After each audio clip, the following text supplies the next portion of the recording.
Okay, so here's a review of what we actually ended up doing. So, right here, we've got a equals 1, and this is just us using our x puzzle. So remember, our 12 goes up here, 8 at the bottom. You're going to put in the 2 and the 6. And this was your final answer. Right here, we're going to go ahead and do my fat dog really moves. So we're going to multiply this 2 and 5, and we get x squared plus 7x plus 10. Factor that out. And we know that's going to get us a 2 and a 5, so we get x plus 2 and x plus 5. We're going to divide by that 2. Then we're reducing.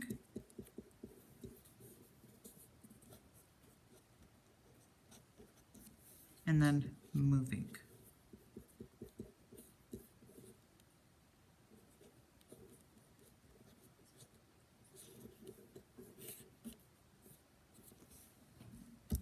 So this is a review from chapter 8, everything that we've been doing. So if you don't remember, go ahead and go back to the videos and that'll help you out. But we're actually going to be using all of that to help you get started on what we're doing with quadratics still. With all of our parabolas to help us graph, we're going to be using something called the zero product property.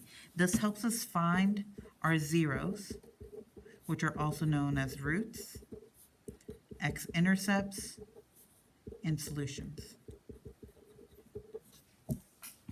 The zero product, there we go.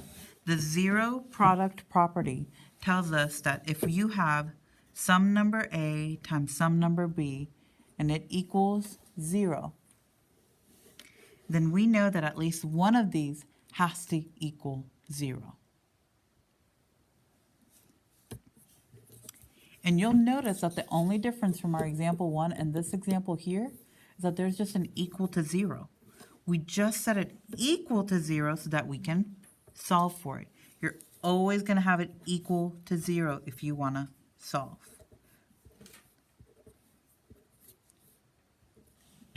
So I'm going to go ahead and pull in these factors right here and drop them in since we've already done most of the legwork. And have it set equal to 0. Now we don't know which one of these is equal to 0. So we're going to split them. And you get x plus 6 is equal to 0. But x plus 2 is also equal to 0. So we're going to solve for each of them. And x plus 6 equals 0. Well, in order to solve, you're going to do the opposite. And you're going to do it to the same side. And that's one of your roots. Do the same to your other 0. And you're going to end up having two solutions. There are two roots to this.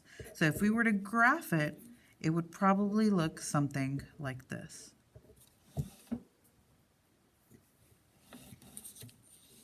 Example 2 right here. Again, same thing, just put it in an equal 0. I'm going to take all the stuff that we've already done the legwork for, and we're going to do x plus 1 times 2x plus 5 now equals 0. We take these factors and we replace that trinomial with those factors. Because you've got them both factorized, we're going to split it using our zero product property. And we're going to make it x plus 1 is equal to 0 and 2x plus 5 is equal to 0. Whoop. Solve for x. Subtract 1 from both sides. You get x equals -1.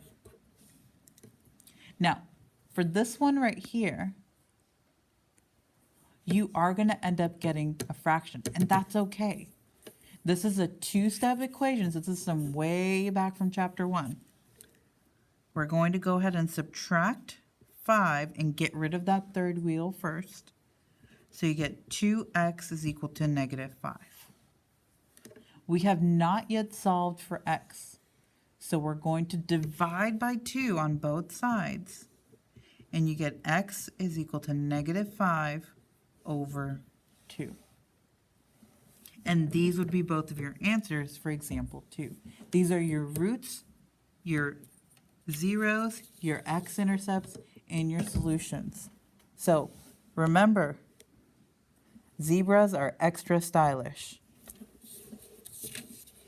But what if you have something like this? Remember that we want to have it equal to 0. So it goes back to whether or not I want to move the books or the bookshelf. And I want to move the lighter of the two, so I'm going to move the x squared. In order for me to move the x squared, I have to do the opposite, which is subtraction. And what I do to one side, I have to do to the other.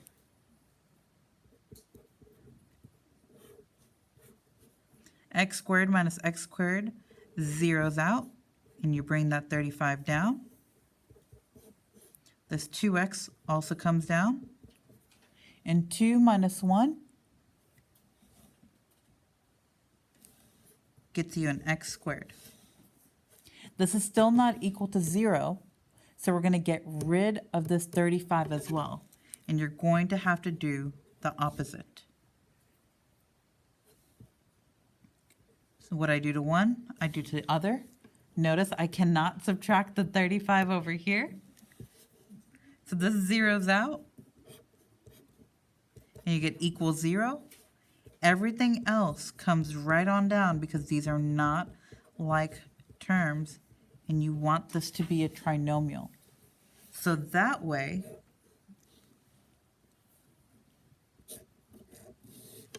you can go ahead and put this negative 35 up here, 2 down here, split it, and you know that your 5 is going to be negative because this is a positive 2.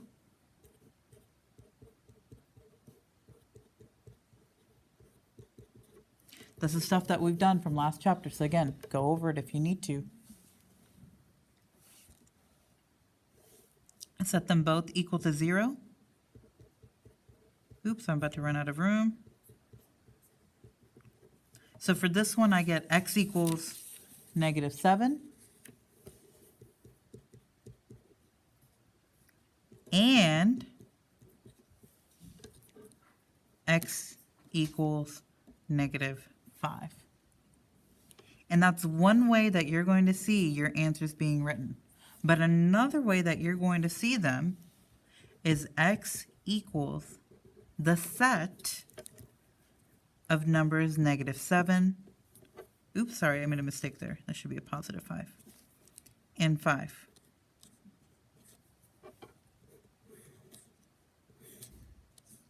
And another way that you're going to see this, and this is something you're going to use in Algebra 2 a lot, is that because these are your x-intercepts, you're going to write them as coordinate pairs.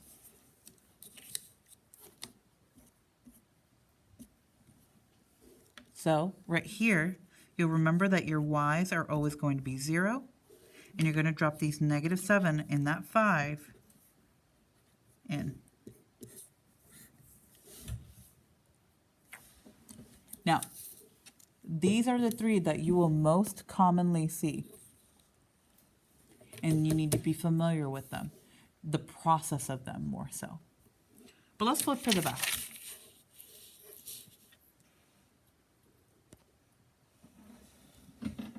So right here, what if they've given it to us like this? If they've already given it to you for factors, that's okay. Your life is easier. You just have to split them. And you're going to set each of them equal to 0. And you're going to solve for x. And this one is similar to what we've been working on, and it gives you x equals negative 3. But this one right here says 8 times something is going to get me 0. So I have to do the opposite, and I'm going to divide both sides by 8. And that's one of our OKs, which means x is going to equal 0, because 0 divided by anything will get you 0. This one right here, it looks like we've got 3 terms, but just wait. We're not going to actually end up having 3 terms. We're going to split all of them and set each of them equal to 0. Now 2 does not equal 0. That's not a true statement, so we cross it out. That can't be a factor. It can't be a factor that we can graph. But right here we've got x plus 4 equals 0. So we're going to subtract 4 from both sides by doing the opposite. So we can get x all by itself, which gets us as x equals negative 4. This one right here, do the opposite, and you're going to get x equals negative 3. And those would be your 2 answers. But what if we have something like this? Even though these are the same thing, and they look like the same thing, I always want you to split them up and set them each equal to 0. Add 2, because it's the opposite, you get x equals 2. Same thing happens here, and oh my gosh, we end up getting the same answer. So you wouldn't write x equals 2, 2. That doesn't make sense. Instead, you would just write it once. And this would be your answer. This is considered a double root.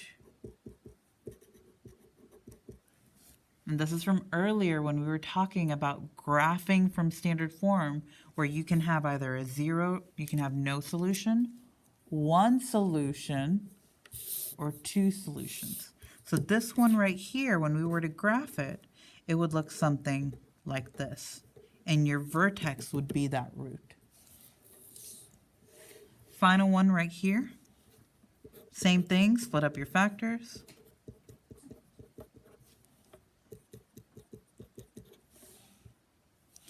Solve for x, subtract 1, you get x equals negative 1.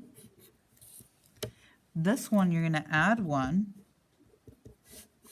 and you get 3x equals 1. And when we divide by 3 to solve for x, we get a fraction, and that's okay. You're going to get fractions when you're doing roots now. As long as you are able to show that your factors were integers before, then you will be just fine. I want you to come with questions for tomorrow, and you're going to be working on an assignment. Make sure you look over these, and remember, if you need a review over factoring, go back to the Chapter 8 notes. Go back over those videos. Thanks for watching.